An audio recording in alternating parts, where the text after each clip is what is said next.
Hello and welcome back to the Onteacher. Today we're looking at part 2 of our collaboration with Scalextric4Schools, where we're going to be adding a background image that we can use to trace around to help develop the car. Part 3 we'll start then looking at the body. Now before we go on, remember the left mouse button is red and the right mouse button is blue. Now I'm going to do a little bit of housekeeping first of all, just so we can remember which sketch is which.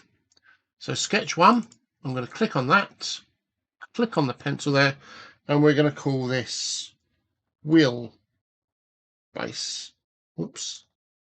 As this is the dimension there, 45, that we're going to change back to 40 to make our wheelbase longer or shorter.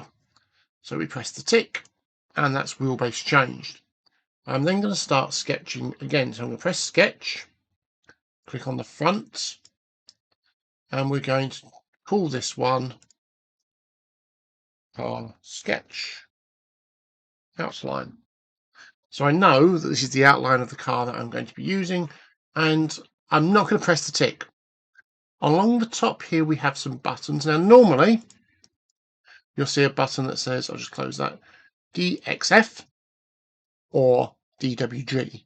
Next to it is an arrow and it says insert image. We want to insert an image.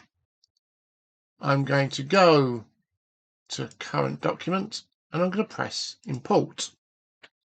I've got my image here, just double click on it and it's going to come up and it says draw an image rectangle.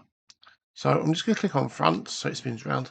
Now I don't want to align my image that I draw to any part of what's already there, so I'm going to start off the side here and I'm just going to draw that roughly to the right size, and then we can just move and position that to where we want it. So I can see it's a little bit too long.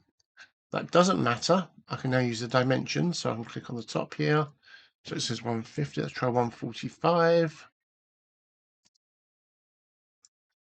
140.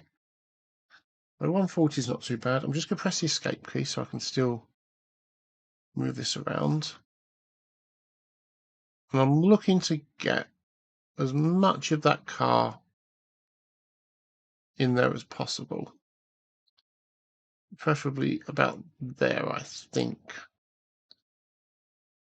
Now, we can lock that in place with dimensions, but I'm actually going to click on that dimension there, press delete, draw around the whole thing, and press this button here, which is called fix.